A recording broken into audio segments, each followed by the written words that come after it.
Hello everyone, रघुवर GK में आप सभी का स्वागत है।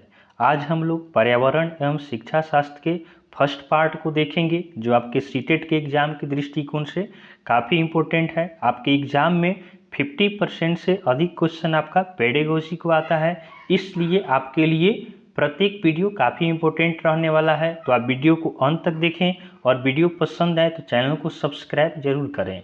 तो चलिए आज का क्लास हम स्टार्ट करते हैं। हमारा पहला प्रश्न है, परिवार क्या है? परिवार क्या है? ऑप्शन ए आपका है एक समूह, ऑप्शन बी है एक समुदाय, ऑप्शन सी है एक सामाजिक संस्था, ऑप्शन डी है एक भीड़। तो परिवार क्या है? परिवार एक सामाजिक संस्था है। तो ऑप्शन सी हमारा सही उत्तर होगा कि परिवार एक सामाजिक संस्था होता है।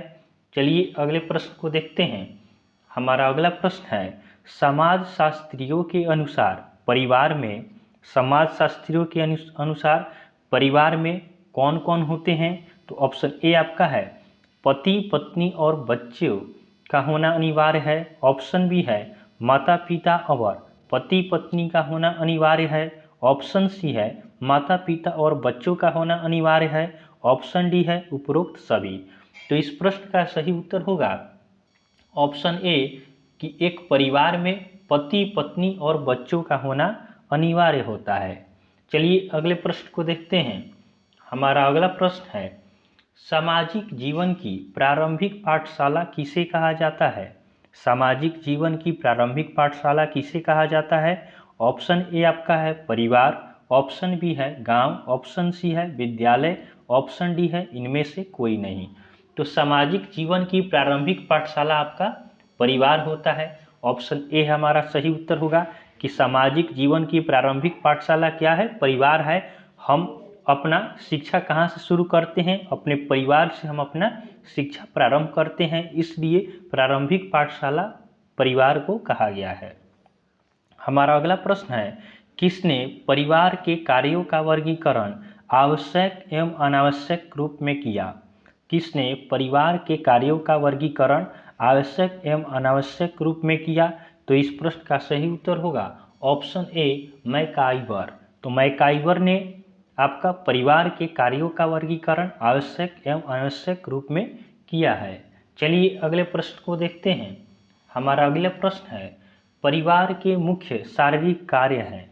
परिवार के मुख्य शारीरिक कार्य क्या है? ऑप्शन ए आपका है पालन पोषण, ऑप्शन बी है भोजन, ऑप्शन सी है शारीरिक सुरक्षा, ऑप्शन डी है उपरोक्त सभी। तो परिवार के मुख्य शारीरिक कार्य आपके पालन पोषण है, भोजन भी है, शारीरिक सुरक्षा है। तो इस तरह हमारा ऑप्शन डी सही उत्तर हो जाएगा कि परिवार के मुख्य शारीरिक कार्य पालन पोषण, भोजन और शारीरिक सुरक्षा होता है। चलिए अगले प्रश्न को देखते हैं। हमारा अगला प्रश्न है, परिवार का सामान्य विशेषता है। परिवार का सामान्य विशेषता क्या है? तो ऑप्शन ए हमारा है विवाह संबंध, ऑप्शन बी है सामान्य निवास, ऑप्शन सी है वंशवाद, ऑप्शन डी है उपरोक्त सभी। तो परिवार की सामान्य विशेषता क्या होती है? तो परिवार में आपका विवाह संबंध होता है, उसके बाद सामान्य निवास होता है और उसके बाद वंशवाद भी इसमें होता है। तो इस तरह हमारा ऑप्शन डी सही उत्तर हो जाएगा कि परिवार का सामान्य विशेषता विवाह संबंध, सामान्य निवास और वंशवाद सभी होगा।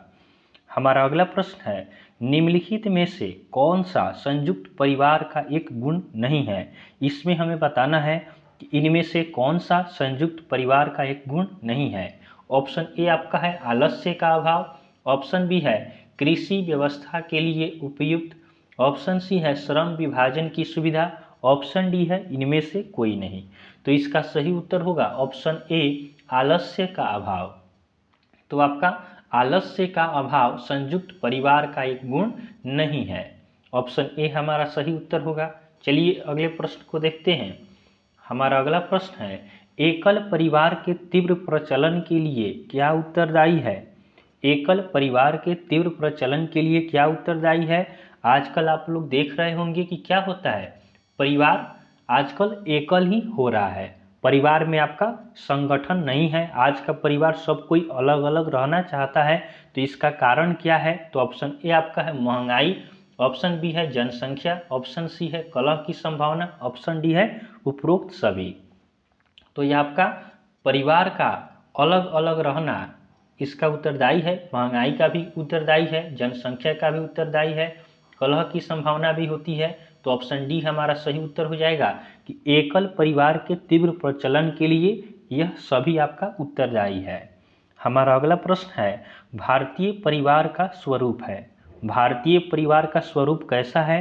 ऑप्शन ए है मातृसत्तात्मक, ऑप्शन बी है पितृसत्तात्मक, ऑप्शन सी है मातृस्थानीय, ऑप्शन डी है इनमें से कोई नहीं।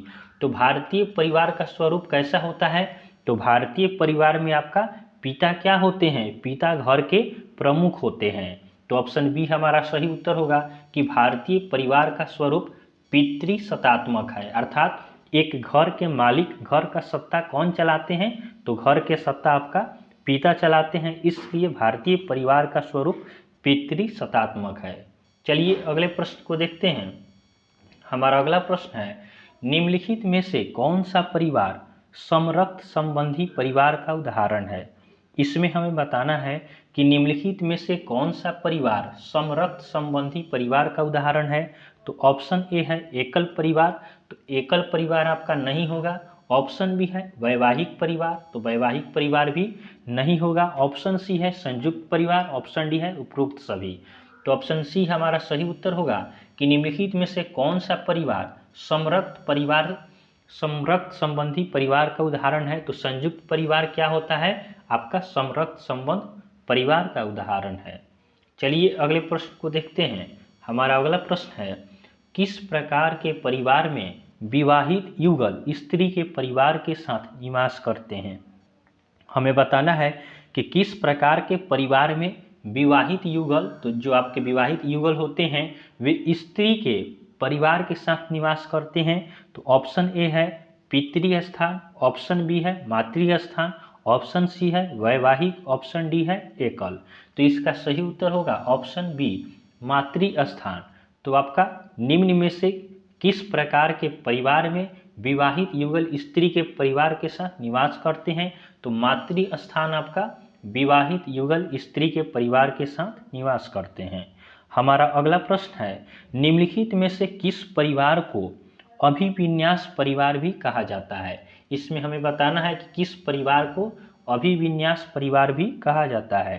तो ऑप्शन ए आपका है समरक्त, ऑप्शन बी है वैवाहिक, ऑप्शन सी है पितृस्थान, ऑप्शन डी है मातृस्थान।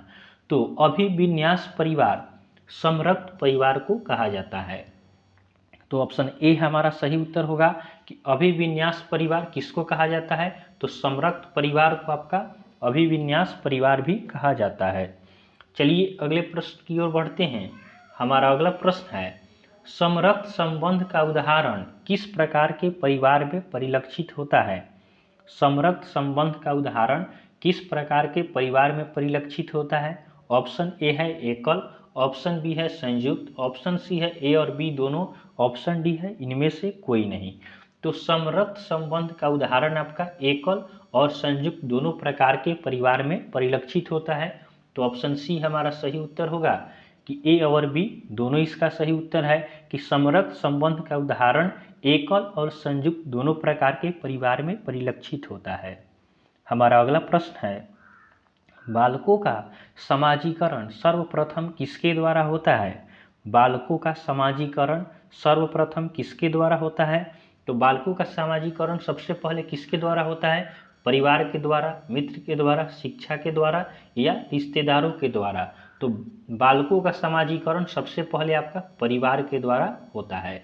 तो ऑप्शन ए हमारा सही उत्तर होगा। चलिए अगले प्रश्न को देखते हैं।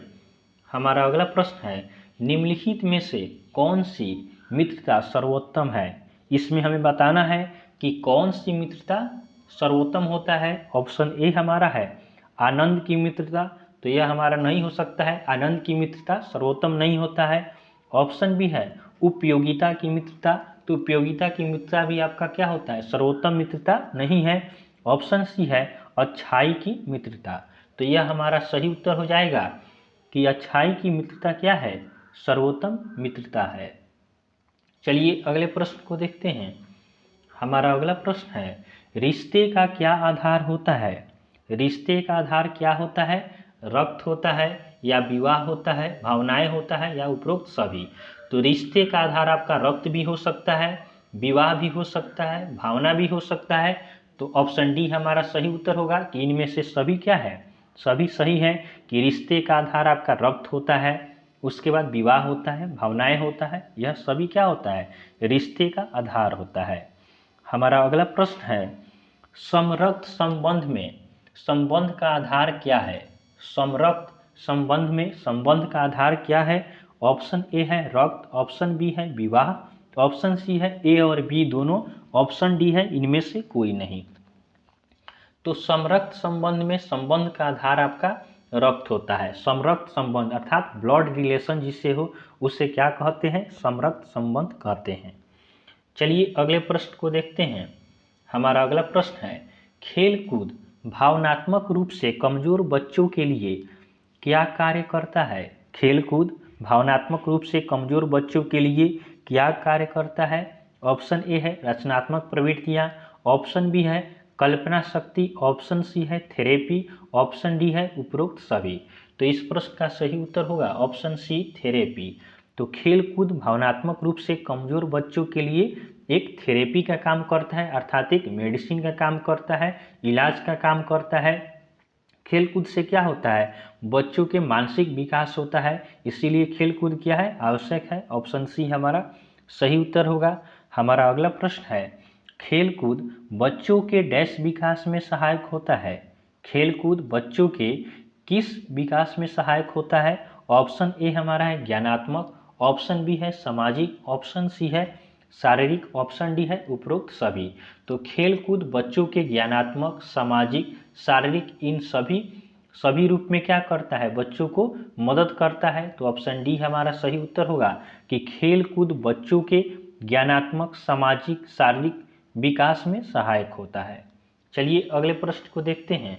हमारा अगला प्रश्न है, निम्न में से कौन सामाजिक सांस्कृतिक वातावरण का उदाहरण है?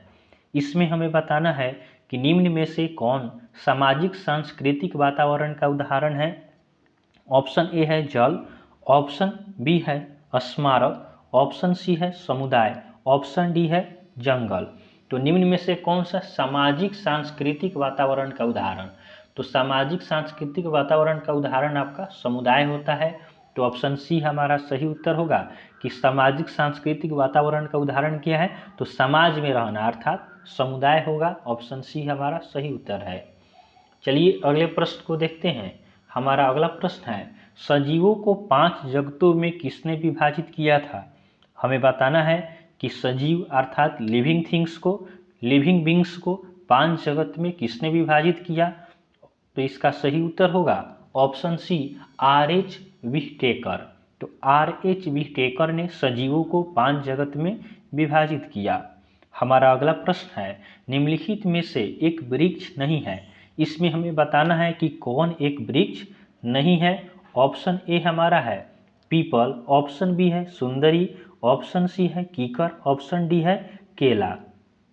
तो इसमें हमारा सही उत्तर हो जाएगा ऑप्शन डी केला। क्या है? केला एक वृक्ष नहीं है, केला मूसा जाति का एक पौधा है। तो ऑप्शन डी हमारा सही उत्तर है। बाकी पीपल, सुंदरी, कीकर क्या है? यह सब वृक्ष है। चलिए अगले प्रश्न को देखते हैं। हमारा अगला प्रश्न है, नागफनी में प्रकाश संश्लेषण होता है। तो नागफनी में प्रकाश संश्लेषण कहाँ होता है? ऑप्शन ए है तने में, ऑप्शन बी है पत्तियों में, ऑप्शन सी है दोनों में, ऑप्शन डी है कांटों में। तो नागफनी में प्रकाश संश्लेषण आपका तने में होता है। ऑप्शन ए हमारा सही उत्तर होगा। नागफनी अर्थात कैक्टस में क्या होता है? पत्तियां नहीं पाई जाती है और क्या होता है? इनका पूरा पार्ट्स, इनका तना भी ग्रीन होता है। तो मुख्य रूप से नागफनी अर्थात कैक्टस में प्रकाश संश्लेषण आपका तना में होता है। ऑप्शन ए हमारा सही उत्तर होगा। अगला प्रश्न है, वह प्रक्रिया जिसके द्वारा पौधे प्रजनन करते हैं कहलाती है। वह कौन सी प्रक्रिया है जिसके द्वारा पौधे प्रजनन करते हैं अर्थात रिप्रोडक्शन करते हैं? ऑप्शन ए हमारा है प्रकाश संश्लेषण, ऑप्शन बी है वाष्पीकरण, ऑप्शन सी है संघनन, ऑप्शन डी है परागण। तो पौधे जो जिस प्रकार से अपना प्रजनन करते हैं उसे क्या कहते हैं? उसे आपका परागण कहा जाता है। ऑप्शन डी हमारा सही उत्तर होगा। अब परागण क्या है, तो पौधे में परागकण का नर भाग से मादा भाग पर स्थानांतरण होना क्या कहलाता है, परागण कहलाता है। चलिए आज का हम लास्ट क्वेश्चन देखते हैं। हमारा आज का लास्ट क्वेश्चन है, पौधों में गैसों का आदान प्रदान कैसे होता है। पौधों में गैसों का आदान प्रदान कैसे होता है। ऑप्शन ए है जड़ों के द्वारा, ऑप्शन बी है तनों के द्वारा, ऑप्शन सी है फूलों के द्वारा, ऑप्शन डी है पत्तियों के द्वारा। तो पौधों में गैसों का आदान प्रदान पत्तियों के द्वारा होता है। ऑप्शन डी हमारा सही उत्तर होगा। पत्तियों में क्या होते हैं, छिद्र पाए जाते हैं, स्टोमाटा, जिसके द्वारा क्या होता है, गैसों का आदान प्रदान होता है। तो इस प्रकार हमने पर्यावरण एवं शिक्षण शास्त्र के 25 इंपोर्टेंट क्वेश्चंस को देखा है। इसी तरह हम इस पर्यावरण एवं शिक्षण शास्त्र के सभी प्रश्नों को हम एक एक करके प्रत्येक वीडियो में हम इसका डिस्कशन करेंगे। तो आपको वीडियो पसंद आया हो तो आप वीडियो को लाइक करें, चैनल को सब्सक्राइब करें तथा अपने फ्रेंड के साथ इसे जरूर शेयर करें। तो चलिए आज के लिए हम इतना ही रखते हैं, फिर आपसे नेक्स्ट वीडियो में मिलेंगे। तब तक के लिए धन्यवाद।